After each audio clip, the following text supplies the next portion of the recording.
Hi, welcome to Beat Reporter's Inbox, sponsored by Edward Jones. I'm T.R. Sullivan, and John and I are here to answer your questions. First question comes from Paul. Do you feel that John Daniels has done enough this offseason, especially with pitching, to make Texas a true contender? The Rangers have added a lot of interesting guys to their pitching staff. Matt Moore, Doug Fister, Mike Minor. Probably not the highest names on the free agent list, but the Rangers had to, go out and get some depth and fill out a rotation. And they think that, these guys might perform a little higher than what people expect. They've had success in the past. Matt Moore, Doug Fister have both been frontline starters in the past. They think if they can put together a decent rotation that can give you 6 innings a night, they've got the talent here to put together a lights-out bullpen. The addition of Tim Lincecum, who knows where they'll go with that. Alex Claudio, Keone Kela, Matt Bush, if he doesn't go into the rotation. I think a lot of it will depend on how good that bullpen is. But if they can put together a rotation that give you 6 solid innings a night, I think they got a chance. And on the idea of Matt Bush going to the rotation, Paul wants to know, do you really think it's a good idea to have Matt Bush be a starter since he doesn't have the experience and was in the bullpen? There's a little bit of a risk in this. This guy's never started before as a professional baseball player. He's been in the bullpen the last 2 years. I think the big key for him is just kind of like C.J. Wilson back in 2010, 2011. Matt Bush really wants his bat. He really has been working hard at it, and he's determined to make it a success. Do they have to watch his workload? Yeah, I think that'll be a big key for them. But, this guy has tremendous stuff, throws 95, 96, 97 miles an hour. If you give him a little time, there's a chance he could develop into a front of the rotation guy like C.J. Wilson did. I mean, you look at C.J. Wilson, he came out of the bullpen for the Rangers and became a starter in 2010, 2011, and was on 2 World Series team, and he was their pitcher of the year both years. So, this has a chance to work. And Sandy asks, will Tim Lincecum be the Rangers' closer? I think that everybody's jumping to the gun on what exactly Tim Lincecum is going to be for this team and what his role is going to be. To sit here and say he's going to be the closer when he hasn't even thrown a bullpen for him yet, I think that's way premature. I mean, the Rangers like this guy. Obviously, everybody did when he was a 2-time Cy Young Award winner. He's basically been away from the game for 2 years. He didn't pitch last year. Struggled for the Angels in 2016. The Rangers need to get him into camp, see how he's responded to that hip operation that, he had a couple of years ago. That was that hip injury was a big part of his problem. Once he gets in here and throws, the Rangers will figure out what they're going to do with him. Our next question is from Ricky. Who is the one player in camp that people might be overlooking? I think Jose Leclerc is the guy. I mean, this is a kid who has great stuff, great swing and miss pitches, did a great job for them in the bullpen early last year, kind of ran into trouble in the second half. I don't know if he got tired or lost some confidence, got hit around a bit. His big issue is command and control, throwing the ball over the plate. He's walked a lot of batters, but if he can find that, his stuff is so good, this guy could be a back end, even a possible closer type. I mean, it's premature right now to say he'd be a closer, but this guy's shown he can be a lights out back end setup type reliever for the Rangers. I think this is a guy to watch. He's pitched very well in his first 3 outings. Derek wants to know, he says, Nomar Mazara seemed to have defensive issues at times last year. Do you think that can be linked to playing both left and right field? And why not just leave him in right? I think they're going to leave him in right, and yes, absolutely. I do believe that was a big factor for Nomar Mazara last year. I mean, if you look at the ballpark, Globe Life Field in Arlington, left field and right field are totally different. I mean, left field is big. You got to run a long way, different angles.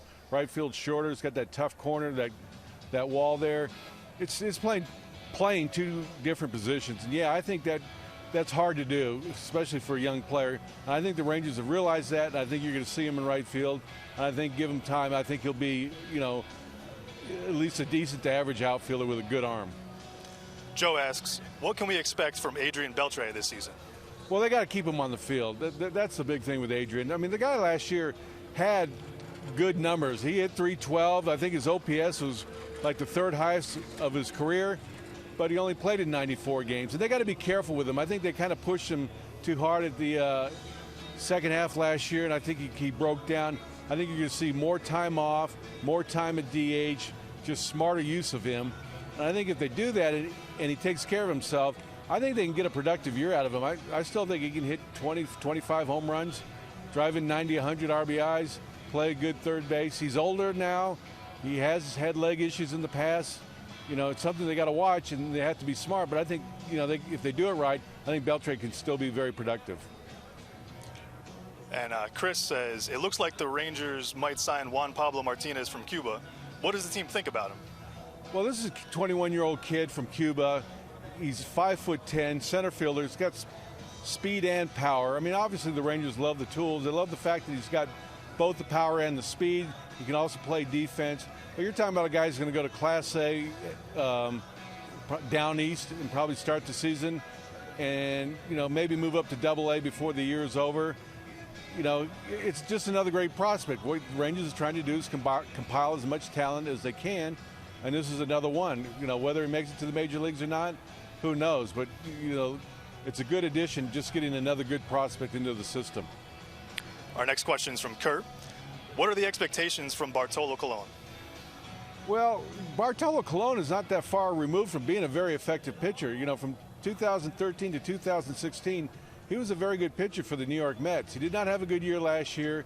Got traded, struggled a little bit. Came in, now he's in camp on a minor league contract. The expectations are this is a guy who throws strikes, knows how to pitch, is durable, savvy, has 20 years of big league experience. You're talking about a back end of the rotation guy who's not going to be a Cy Young Award winner, but this has got a guy who's got a chance. Basically get him started, see how the season goes, give him a month or two to see what he's got left, and if he hasn't, stay with him. This guy has a tremendous track record. He's 44 years old. He doesn't throw hard, but a few years ago he was still pitching well for the Mets. All right, Nathan wants to know, if the Rangers are threatening the wild card by the deadline, who could they potentially target in trade to help them? Well, one of the things the Rangers are trying not to do is unload their young talent. That's why you saw some of the moves they made this winter. I mean, there's a lot of interest in the Rangers' young players. And, will they be? But if they are in the wild card race, I think you'll see them make the moves. Now, who would they be interested in? Who knows? Who's going to be out of the race? Who's going to be in the race? Nobody knows. Who knows who's going to be left in Tampa Bay and in Florida before it's all over. But I think if the Rangers are in the wild card, they got some talent in the minor leagues they can trade, and I think they have room to maneuver. Jay wants to know, who will be the backup catcher now that Nicholas has been released? Yeah, that's a tough one. I mean, I think Juan Centeno is one guy. Curt Casali is another. Mike Ullman. Those are the three guys in camp who have major league experience. Nicholas was a surprising move. I mean, this guy is a left-handed catcher, has some power, pitchers like throwing to him. He's been working on his defense. That was a little bit of a surprise. So I think Juan Centeno, if I can get the name right, is probably the leading candidate right here. And Curt Casali is the guy who's done it for the Tampa Bay. I think those are the two guys right now. Our next question is from Todd. Did Jeff Bannister approach this spring any different than in years past? Yeah, they're tweaking a few things. I think, like, for example, last year was interesting. I thought that a lot of the frontline relievers did a lot of their work in B games last year, and I kind of thought that hurt them. And that's what pitching coach Doug Brocail said. So now, yeah, they're going to start in A games more and get more work in the big stadium. But yeah, they're talking about emphasizing defense and just different drills, and they're always tweaking stuff.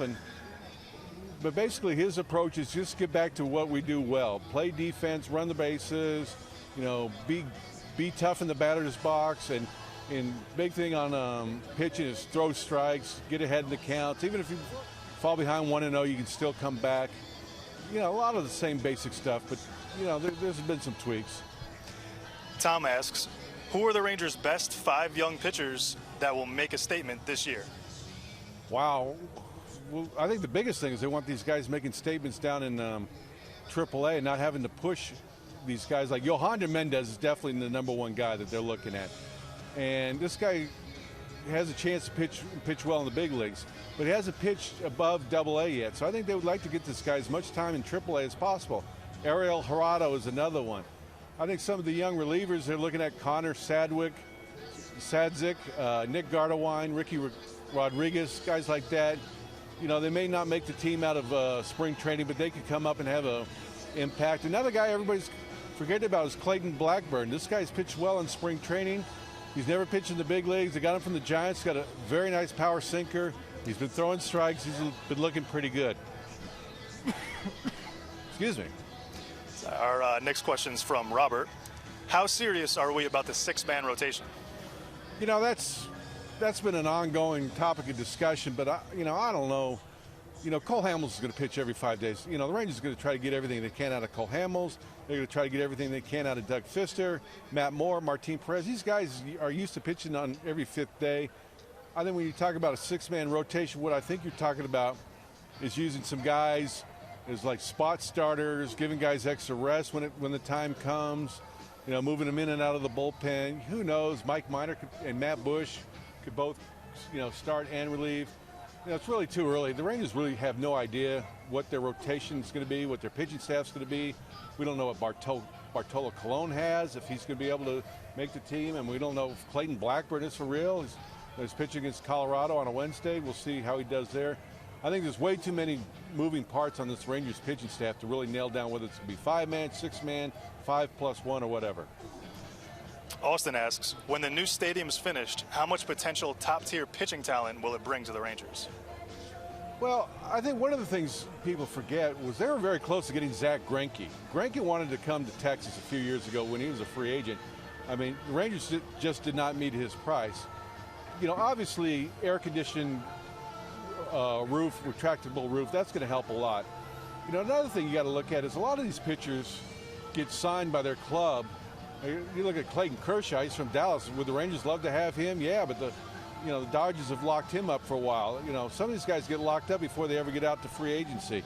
I mean, there's no doubt about it. A new ballpark, we'll have to see how it plays out. Who knows? You know, if it turns into another Coors Field, and they might have a problem. But, the air conditioning, the retractable roof, all of that's got to help. Jason asks, what would the Rangers say are the strengths going into this season? The offense has to be a strength. Otherwise, they're in trouble. I mean, I think you're going to see Joey Gallo. I think you're going to see Nomar Mazara. And I think you're going to see Delano DeShields really take off and really lead this offense. We're talking 800, 850 runs, 5 runs a game, something like that. I really think they can hit the ball.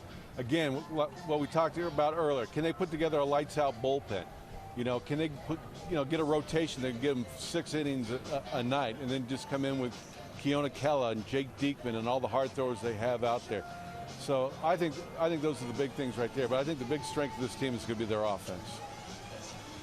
Well, that's all the time we have. I'm T.R. Sullivan. Thank you for joining us on Beat Writer Inbox, sponsored by Edward Jones. We'll see you next time.